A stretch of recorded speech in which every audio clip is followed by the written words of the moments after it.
L'accès sécurisé des femmes rurales à la terre, un autre combat qui mobilise le projet d'appui aux filières agricoles et le Fonds international pour le développement de l'agriculture. Les deux partenaires ont réuni les présidents des délégations spéciales des communes des Hauts-Bassins pour un plaidoyer. Lamine Karantao, Salam Dabal et Kadouro Menki.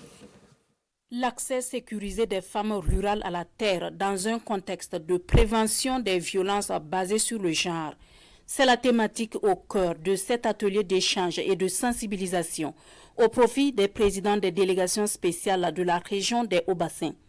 L'initiative est à mettre à l'actif du projet d'appui aux filières agricoles qui, par cette activité, entend mobiliser les principaux acteurs autour de cette problématique. Le Fonds international de développement agricole est un organisme des Nations Unies dont l'objectif est d'accompagner les États à atteindre la sécurité alimentaire et l'accroissement des revenus des producteurs ruraux, notamment les plus vulnérables.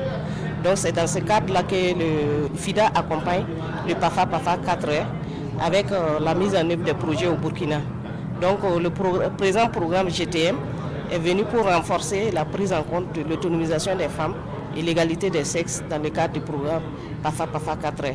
Cet atelier de sensibilisation a pour objectif spécifique de susciter un engouement auprès des principaux acteurs afin de trouver des solutions idoines à cette situation. À l'issue de cette formation, d'abord on va développer un plan de réinvestissement, à savoir la restitution de ce qu'on a appris à travers cet atelier au niveau de la délégation spéciale et aussi que ce soit possible que pendant les sessions à venir, on revienne sur cette thématique-là pour que les délégués s'approprient, qu'ils comprennent que c'est une réalité et qu'il faut qu'on agisse pour changer la donne, pour que les femmes profitent effectivement de ces terres. Prévu sur une durée de 5 ans, le projet d'appui aux filières agricoles intervient principalement dans les régions de la boucle du Mouhoun, des Cascades, des Hauts-Bassins et du Sud-Ouest.